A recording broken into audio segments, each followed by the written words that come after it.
दोस्तों हेलो दोस्तों, स्वागत है आपका हमारे ऑफिशियल स्टडी अड्डा चैनल में। दोस्तों आज हमारे जीके और जीएस का प्रैक्टिस सेट नंबर 5 है, जो एसएससी जीडी और एसएससी एमटीएस के लिए बहुत महत्वपूर्ण है। हम इसमें 20 प्रश्नों पे चर्चा करते हैं। आइए, आज 5वां प्रैक्टिस सेट नंबर है। आइए आज की क्लास शुरू करते हैं मोटिवेशनल थॉट के साथ। कदम छोटे हों या बड़े, रुकने नहीं चाहिए, क्योंकि मंजिल पाने के लिए चलते रहना बहुत ज़रूरी है। दोस्तों सही बात है, चलते रहना बहुत ज़रूरी है। आइए, आज का मेरा पहला प्रश्न है। निम्नलिखित में से कौन सी पुस्तक बाणभट्ट द्वारा लिखित है? इसमें से कौन सी पुस्तक है जो बाणभट्ट द्वारा लिखित है? ऑप्शन है अष्टध्यायी, हर्षचरित्रम, अकबरनामा और कामसूत्र। तो इसमें से कौन सी पुस्तक बाणभट्ट द्वारा लिखी गई है? तो इसका जो हमारा सही आंसर है वो है ऑप्शन नंबर बी, हर्षचरित्रम, जो है वो बाणभट्ट द्वारा लिखी गई है। Option B. अगला प्रश्न है, प्रश्न नंबर, कुछ महत्वपूर्ण बिंदु देख लेते हैं इसमें। बाणभट्ट द्वारा लिखित पुस्तक हर्षचरित्रम है। बाणभट्ट 7वीं शताब्दी के संस्कृत गद्य लेखक और कवि थे। वह राजा हर्षवर्धन के दरबारी कवि थे। किसके दरबार के कवि थे? तो वो थे राजा हर्षवर्धन के। बाणभट्ट द्वारा रचित कादम्बरी दुनिया का पहला उपन्यास है। दुनिया का पहला उपन्यास कौन सा है? तो वह है कादम्बरी। और कुछ देख लेते हैं लेखक और पुस्तक। अकबरनामा किसने लिखी थी? तो अबुल फजल ने लिखी थी। मालविकाग्निमित्रम कालिदास द्वारा लिखी गई थी। अष्टध्यायी पाणिनि ने लिखी थी। रामायण वाल्मीकि ने लिखी थी। महाभारत वेदव्यास ने लिखी थी। अर्थशास्त्र चाणक्य ने लिखी थी। कामसूत्र वात्स्यायन ने लिखी थी। बुद्धचरित्र अश्वघोष ने लिखी थी। महाभाष्य पतंजलि। मेघदूत कालिदास। पंचतंत्र विष्णु शर्मा। मुद्रा राक्षस विशाखादत्त ने। और गीत गोविंद जयदेव ने लिखी थी। बृहत संहिता ब्राह्मणिर ने लिखी थी। सूर्य सिद्धांत आर्यभट्ट ने। और नाट्यशास्त्र भरत मुनि ने लिखी थी।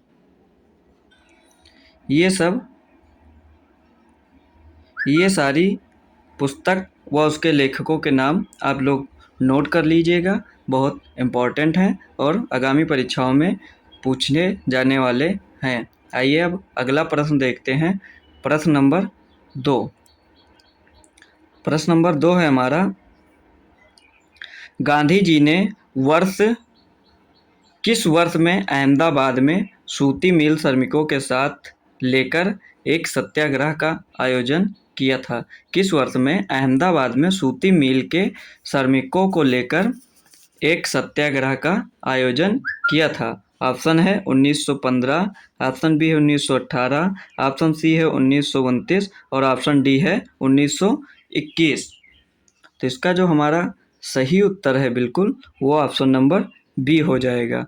1918 में गांधी जी ने अहमदाबाद के सूती मिल श्रमिकों के साथ लेकर एक सत्याग्रह का आयोजन किया था। और इसमें कुछ महत्वपूर्ण बिंदु देख लीजिए, जैसे चंपारण में सत्याग्रह 1917 ईस्वी में, खेड़ा सत्याग्रह 1918 ईस्वी में, अहमदाबाद मिल मजदूर जो 1918 में इन्होंने लेकर एक सत्याग्रह का आयोजन किया था, और खिलाफत आंदोलन 1919 में, असहयोग आंदोलन 1920 ईस्वी में, सबने अवज्ञा आंदोलन 1930 ईस्वी में, और भारत छोड़ो आंदोलन जो है वह है 1942 ईस्वी में। अगला प्रश्न है प्रश्न नंबर 3, कह रहा है 1919 में जलियांवाला बाग हत्याकांड कहाँ हुआ था? जलियांवाला बाग हत्याकांड कहाँ हुआ था? पहला है लाहौर, पठानकोट, अमृतसर और अम्बाला। तो हमारा जो जलियांवाला बाग हत्याकांड हुआ था वह कहाँ हुआ था? तो वह हुआ था अमृतसर में। ऑप्शन नंबर सी, अमृतसर में यह कांड हुआ था। 1919 में जलियांवाला बाग हत्याकांड पंजाब के अमृतसर में हुआ था। कहाँ पे हुआ था? पंजाब के अमृतसर में। डॉक्टर सतपाल और सैफुद्दीन किचलू की गिरफ्तारी के विरोध में हो रही जनसभा। इन दो लोगों की गिरफ्तारी के विरोध में हो रही जनसभा पर जनरल डायर ने अंधाधुंध गोलियां चलाई। इस हत्याकांड विरोध में गांधी जी ने केसरे हिंद और जमन लाल बजाज ने राय बहादुर और टैगोर ने सर की उपाधि वापस लौटा दी थी। अगला प्रश्न है प्रश्न नंबर 4। प्रश्न नंबर 4 हमारा कह रहा है, निम्नलिखित में से कौन सी पुस्तक मेगास्थनीज द्वारा लिखित है? ऑप्शन है नेचुरल हिस्ट्री, ऑप्शन बी है इंडिका और ऑप्शन सी है अर्थशास्त्र और ऑप्शन डी है पेरिप्लस ऑफ द एरिथ्रियन सी। तो इसका जो हमारा सही उत्तर हो जाएगा क्वेश्चन नंबर 4 का सही उत्तर हो जाएगा ऑप्शन नंबर बी। इंडिका पुस्तक जो थी वह मेगास्थनीज द्वारा लिखी गई थी। प्रश्न नंबर 5 हमारा है, कह रहा है पानीपत की तीसरी लड़ाई कब लड़ी गई थी? पानीपत की तीसरी लड़ाई कब लड़ी गई थी? ऑप्शन 14 जनवरी 1761 ईस्वी में, 31 अगस्त 1796 ईस्वी में, ऑप्शन सी है 26 नवंबर 1773 ईस्वी में और ऑप्शन डी है 8 अप्रैल 1782 ईस्वी में। तो इसका जो हमारा सही उत्तर हो जाएगा ऑप्शन नंबर ए। ए है 14 जनवरी 1761 ईस्वी में पानीपत की तीसरी लड़ाई लड़ी गई थी। इसमें पानीपत की तीसरी लड़ाई 14 जनवरी सन 1761 ईस्वी को अहमद शाह अब्दाली और मराठा सेनापति सदाशिवराव भाऊ के बीच हुई थी। किन दो लोगों के बीच हुई थी? अहमद शाह अब्दाली और मराठा सेनापति सदाशिवराव भाऊ के बीच हुआ था। इसमें मराठों की बुरी तरह से हार हुई थी। और देख लीजिए पानीपत का प्रथम युद्ध 1526 ईस्वी में, पानीपत का द्वितीय युद्ध 1556 ईस्वी में, प्लासी का युद्ध 1757 ईस्वी में और बक्सर का युद्ध 1764 ईस्वी में हुआ था। ये सभी बिंदु बहुत महत्वपूर्ण हैं, आप लोग अच्छे से याद कर लीजिएगा। अगला प्रश्न है प्रश्न नंबर 6। प्रश्न नंबर 6 है 1757 के प्लासी का युद्ध किसने जीता था? जो 1757 में प्लासी का युद्ध हुआ था उसमें किसकी जीत हुई थी? ऑप्शन है British East India company, option B है बंगाल के नवाब, ऑप्शन सी है मराठा, ऑप्शन डी है अवध के नवाब। तो इसका जो हमारा सही उत्तर है वो हो जाएगा ऑप्शन नंबर ए। ब्रिटिश की ईस्ट इंडिया कंपनी की जीत हुई थी इस युद्ध में। प्रश्न नंबर 7 है हमारा, निम्नलिखित में से सर्वाधिक अभिक्रियाशील धातु कौन सी है? ऑप्शन है पोटेशियम, एल्यूमिनियम, सिल्वर और आयरन। तो इसमें जो हमारा सही उत्तर है वह हो जाएगा potassium, option number A. Potassium जो धातु है वह सर्वाधिक अभिक्रियाशील धातु है। अगला प्रश्न है प्रश्न नंबर 8। कह रहा है निम्नलिखित में से कौन सी एक जल जनित बीमारी है? जो जल जनित बीमारी है वह कौन सी है? ऑप्शन ए है निमोनिया, सामान्य जुखाम, हैजा और कंठमाला। तो इस प्रश्न का प्रश्न नंबर 8 का सही उत्तर हो जाएगा ऑप्शन नंबर सी। हैजा रोग जो है वह जल जनित बीमारी है। इससे और अन्य बीमारियां हैं जैसे पेचिस भी एक जल जनित बीमारी है और एक हो जाएगा पोलियो भी जल जनित बीमारी है और एक हो जाएगा आपका ट्रेकोमा जो है वो आँख के रोग से संबंधित है लेकिन वो जल जनित बीमारी है, ट्रेकोमा। अगला प्रश्न है प्रश्न नंबर 9। किस संशोधन के तहत गोवा को पूर्ण राज्य का दर्जा दिया गया था? किस संशोधन के तहत गोवा को पूर्ण राज्य का दर्जा दिया गया था। संशोधन से तात्पर्य मतलब संविधान के किस संशोधन के तहत गोवा को पूर्ण राज्य का दर्जा दिया गया था? ऑप्शन है 56वें, 61वें, 71वें और 52वें।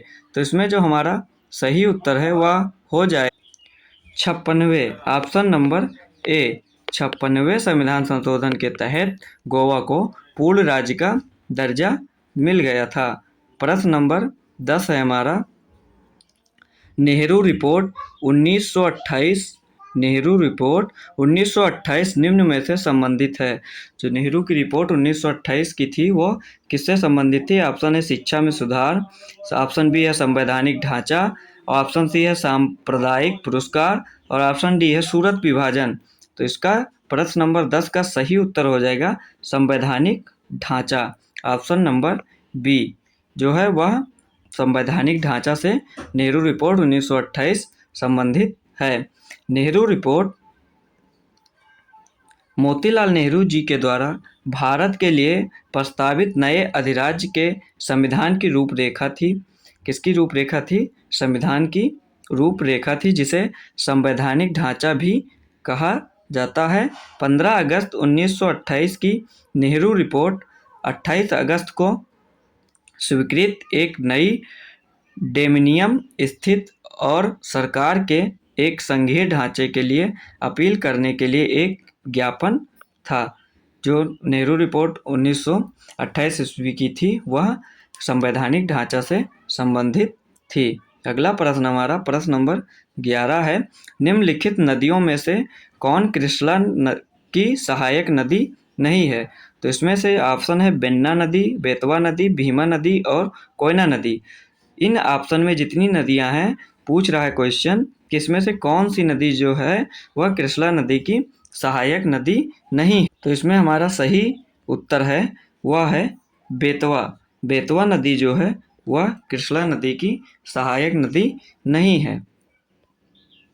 बेतवा नदी के बारे में जानकारी और लेते हैं। जैसे बेतवा नदी कृष्णा नदी की सहायक नदी नहीं है। बेतवा नदी यमुना नदी की सहायक नदी है। किस नदी की सहायक नदी है? तो वह हो जाएगी यमुना नदी की। बेतवा नदी मध्य प्रदेश राज्य में बहने वाली एक नदी है। किस राज्य में बहती है बेतवा नदी? तो वो हो जाएगा मध्य प्रदेश राज्य में बहने वाली है। बेतवा नदी मध्य प्रदेश के रायसेन जिले के कुम्हारा गांव से निकलती है। कहाँ से निकलती है दोस्तों? तो मध्य प्रदेश के रायसेन जिले के कुम्हारा गांव से निकलती है। बेतवा नदी बुंदेलखंड क्षेत्र की सबसे लंबी नदी है, जो 480 किलोमीटर है। 480 किलोमीटर है सबसे लंबी नदी। कृष्णा नदी की लंबाई जो है वह 1401 किलोमीटर है। कृष्णा नदी की सहायक नदियों में तुंगभद्रा, मूसी, वरला, दूधगंगा, पंचगंगा, घाट प्रभा, माल प्रभा आदि नदियाँ कृष्णा नदी की सहायक नदियाँ हैं। दोस्तों आप सभी लोग इस पॉइंटों को ज़रूर ध्यान से पढ़िएगा और अपने कॉपी में नोट भी कीजिएगा। अगला प्रश्न है प्रश्न नंबर 12। प्रश्न नंबर 12 कह रहा है नर्मदा नदी पर कौन सा बांध बना है? बहुत अच्छा प्रश्न है।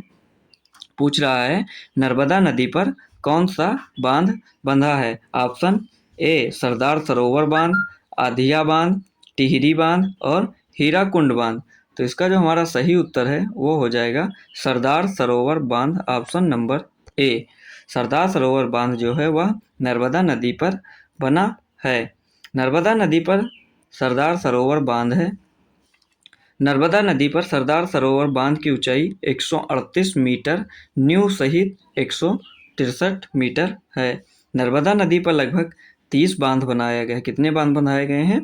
तो 30 बांध बनाए गए हैं। सरदार सरोवर और महेश्वर बांध दो बड़ी बांध हैं।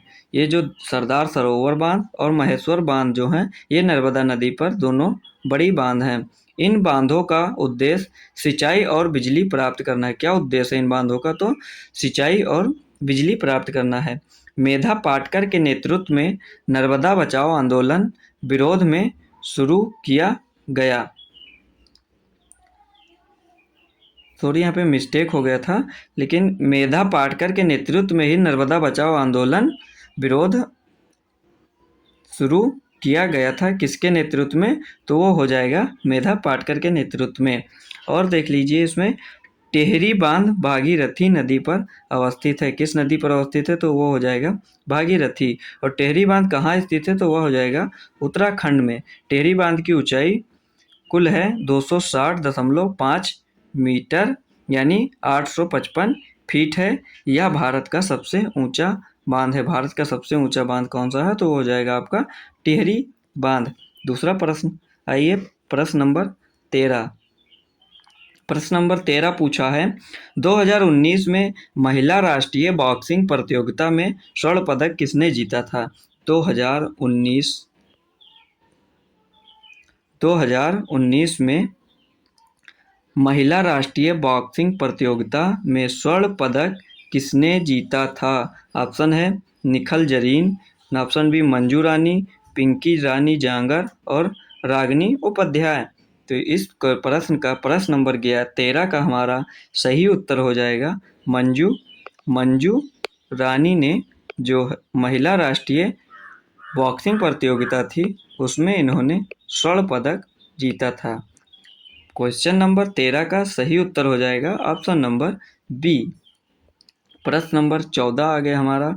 14 कह रहा है 1930 में मुस्लिम लीग के अध्यक्ष कौन थे। 1930 ईस्वी में मुस्लिम लीग के अध्यक्ष कौन थे। सैयद अहमद, मोहम्मद इकबाल, मोहम्मद अली जिन्ना और शौकत अली। तो इस प्रश्न का सही उत्तर हमारा हो जाएगा Mohammad Iqbal. Option number B, option number B is correct. जो मोहम्मद इकबाल थे वह 1930 ईस्वी में मुस्लिम लीग के अध्यक्ष थे। प्रश्न नंबर 15 हमारा कह रहा है पुस्तक अग्नि की उड़ान के लेखक कौन हैं। जो अग्नि की उड़ान थी उसके लेखक कौन थे। इसको इंग्लिश में कहते हैं विंग्स ऑफ फायर। तो इसका ऑप्शन देख लीजिए विक्रम पांडे, आर के नारायण, एपीजे अब्दुल कलाम और सलमान रुश्दी। तो इसका जो हमारा सही उत्तर है वो हो जाएगा एपीजे अब्दुल कलाम। एपीजे अब्दुल कलाम जो थे ये इस पुस्तक के लेखक थे। प्रश्न नंबर 16 हमारा कह रहा है खिलाफत आंदोलन किस वर्ष प्रारंभ हुआ था। जो खिलाफत आंदोलन था वह किस वर्ष प्रारंभ हुआ था। तो ऑप्शन है 1921 ईस्वी में, ऑप्शन बी 1922 ईस्वी में, ऑप्शन सी 1923 ईस्वी में और ऑप्शन डी है 1920 ईस्वी में। तो प्रश्न नंबर 16 का सही उत्तर हो जाएगा 1920 ईस्वी में। 1920 ईस्वी में खिलाफत आंदोलन प्रारंभ हुआ था। प्रश्न नंबर 17 हमारा है हमारी पृथ्वी का वास्तविक निरूपक प्रतिरूप है। हमारी पृथ्वी का वास्तविक निरूपक प्रतिरूप कौन सा है। ऑप्शन है मानचित्र, उपग्रह से प्राप्त चित्र, उपग्रह से प्राप्त चित्र। ये मिसप्रिंट हो जाता है दोस्तों, टाइप करने में गलत हो जाता है। और ऑप्शन सी है रग्बी गेंद और ऑप्शन डी है ग्लोब। तो इसका जो हमारा सही उत्तर हमारी पृथ्वी का वास्तविक निरूपक प्रतिरूप है तो वो दोस्तों हो जाएगा हमारा ग्लोब। ग्लोब जो है वह पृथ्वी का वास्तविक निरूपक प्रतिरूप है। इस अगला प्रश्न हमारा है प्रश्न नंबर 18 कह रहा है भारतीय संविधान में कुल कितनी अनुसूचियां हैं। भारतीय संविधान में कुल कितनी अनुसूचियां हैं। तो इस ऑप्शन है 10, 11, 14, 12। तो इसका सही उत्तर हो जाएगा ऑप्शन नंबर डी 12 अनुसूचियां हैं। कुल कितनी अनुसूचियां हैं भारतीय संविधान में, तो कुल 12 अनुसूचियां हैं। ऑप्शन नंबर डी इसका सही उत्तर हो जाएगा। अब देख लेते हैं दोस्तों कुछ इसमें। भारतीय संविधान में कुल 12 अनुसूचियां हैं। अनुसूचियों को शेड्यूल कहते हैं। ये अनुसूचियां संविधान के विभिन्न प्रावधानों और सरकारी ढांचे को व्यवस्थित करने में मदद करती हैं। अगला प्रश्न हमारा प्रश्न नंबर 19 कह रहा है वर्ष 2023 का G20 शिखर सम्मेलन कहाँ हुआ था। जो वर्ष 2023 का G20 शिखर सम्मेलन था वह कहाँ हुआ था। ऑप्शन है भारत, इंडोनेशिया, ब्राज़ील और रूस। तो इस क्वेश्चन का सही उत्तर हमारा हो जाएगा भारत। भारत में 2023 का G20 शिखर सम्मेलन हुआ था। Option number A. G20 शिखर सम्मेलन भारत नई दिल्ली में 9 से 10 सितंबर कब से कब तक हुआ था यह? तो 9 से 10 सितंबर 2023 में हुआ था। वर्ष 2022 का G20 इंडोनेशिया में तथा वर्ष 2024 का G20 ब्राज़ील में होगा। अगला प्रश्न है प्रश्न नंबर 20। प्रश्न नंबर 20 कह रहा है, भारत की पहली रैपिड एक्स ट्रेन का नाम क्या है जिसका उद्घाटन प्रधानमंत्री नरेंद्र मोदी ने भारत में आरआरटीएस के शुभारंभ के अवसर पर किया था? बहुत ही इम्पोर्टेंट प्रश्न है। क्या पूछा है? भारत की पहली रैपिड एक्स ट्रेन का नाम क्या है? रैपिड एक्स ट्रेन का नाम क्या है जिसका उद्घाटन प्रधानमंत्री नरेंद्र मोदी ने भारत में आरआरटीएस के शुभारंभ पर किया था? ऑप्शन ए है स्पीडी एक्सप्रेस, ऑप्शन बी है तीव्र भारत, ऑप्शन सी है नमो भारत और ऑप्शन डी है क्विक रेल 1। तो इस प्रश्न नंबर 20 का जो हमारा सही उत्तर हो जाएगा वह है नमो भारत। ऑप्शन नंबर सी है नमो भारत। नमो भारत ट्रेन का शुभारंभ माननीय प्रधानमंत्री नरेंद्र मोदी द्वारा किया गया था। ऑप्शन नंबर इसका सी इज करेक्ट हो जाएगा। इसका ऑप्शन क्वेश्चन नंबर 20 का ये हमारे प्रैक्टिस सेट नंबर 5 का आज आखिरी प्रश्न था। दोस्तों फिर मिलते हैं अगले प्रैक्टिस सेट नंबर 6 में आपको। और अगर आशा करता हूँ आपको यह वीडियो पसंद आई होगी। बहुत ही अच्छे प्रश्न थे जिस पे हम लोगों ने चर्चा की। अगर वीडियो पसंद आई हो तो लाइक करें, कमेंट करें, शेयर करें और चैनल पर नए हों तो सब्सक्राइब करें। और ज़रूरतमंद लोगों तक शेयर करना ना भूलें। Thank you so much.